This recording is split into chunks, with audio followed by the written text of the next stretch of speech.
Well, speaking of space, the Pentagon has released another batch of never-before-seen files on UFOs. This is all part of President Trump's efforts to increase transparency on government knowledge of possible extraterrestrial activity. The release includes dozens of documents, videos, and several audio files of NASA pilots reporting mysterious objects. So I want to bring in Garry Nolan, a professor in the Department of Pathology at Stanford University School of Medicine. Professor Nolan, thank you for being with us. I have to tell you, you may have one of the most extraordinary resumes I've ever seen. You hold 50 U.S. patents, honored as one of the top 25 inventors at Stanford. Many of your innovations in biotech focused on cancer research, Ebola, the immune system, to leave out some of the others.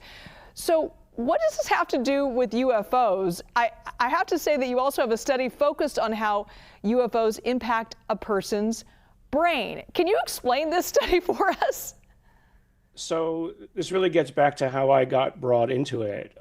Basically, one day the government showed up at my office asking for help with about 100 or so diplomats and/or military personnel who had been harmed.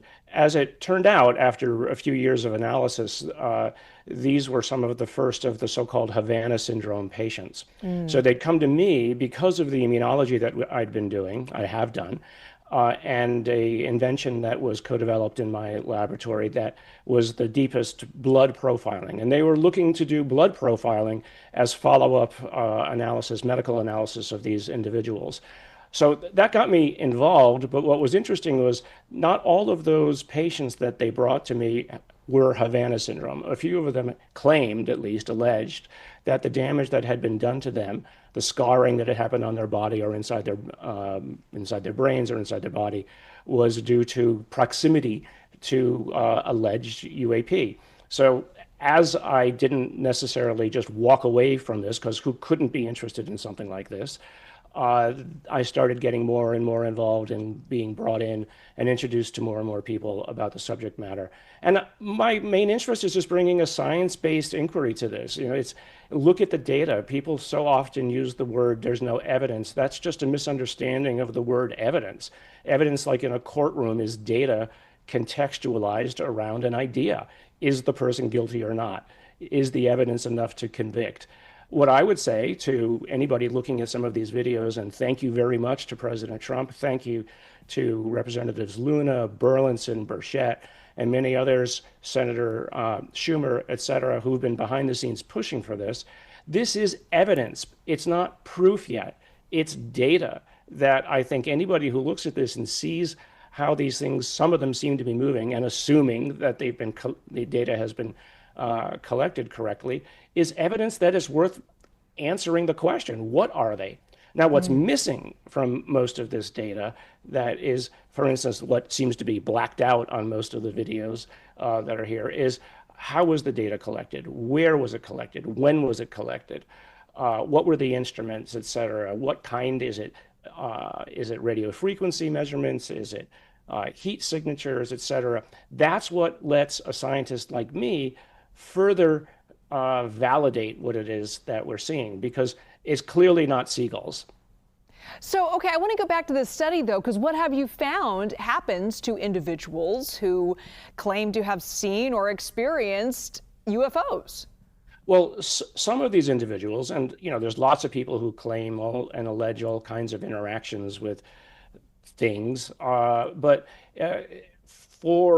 from the standpoint of I'm not an MD, I'm a PhD, but from the standpoint of what we saw in some of their brains were what we would think of as white matter disease, basically scarring inside of the body. So it's not like I wouldn't think of it as whatever these phenomenon are reaching in and doing something to people's brains specifically. It's more along the lines of, if you walk across an airfield and you get in the exhaust plume of a jet engine, you're going to get hurt. So whatever it is that these objects might be using to move around in the ways that they do, create some sort of local field structure or some sort of, let's call it ionizing radiation, that will burn tissue. No surprise there. So some trauma that occurred in these individuals' brains then. Right. And I'm curious, I mean, do you think, I think I got your answer earlier. Do you think it's beneficial then for the American people to see these images and documents, should they stay classified, just purely because of the damage it potentially could do to somebody's brain who may have experienced this? Well, yeah, I mean, I think perhaps the instinctive reaction, well, you have two instinctive reactions if something lands on the ground or you see floating around. You might want to move towards it or you run away. And so my instinct would be, maybe to think about moving towards it, but that would be, of course, modified by my knowledge of what's happened to people who have gotten or alleged to have gotten too close to these objects. I think what it really calls for is, frankly, more data. I think I want to see more of the kinds of background information that led to these observations. Now, these are all presumably taken from pilots at a remote distance. You might ask yourself, do I want to get close to something which is emanating a bright light, that I don't know what it is? I think, a smart individual would say caution is warranted. But the fact, though, that we're seeing these things is important at a number of levels. And the fact that the government has finally released this is certainly the tip of the iceberg of what could be released. There is an opportunity here, at least twofold. One, there's the hope that we're not alone in the universe. That's a hope. I'm alleging that. But two, we're watching potential technology that we don't have.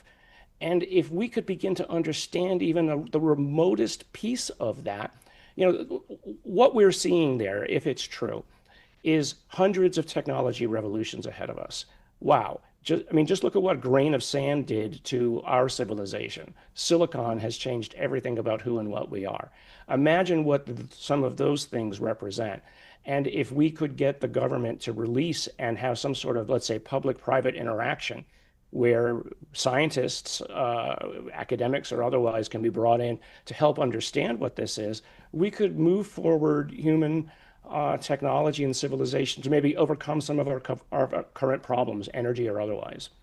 Professor Garry Nolan, thank you so much for being with us.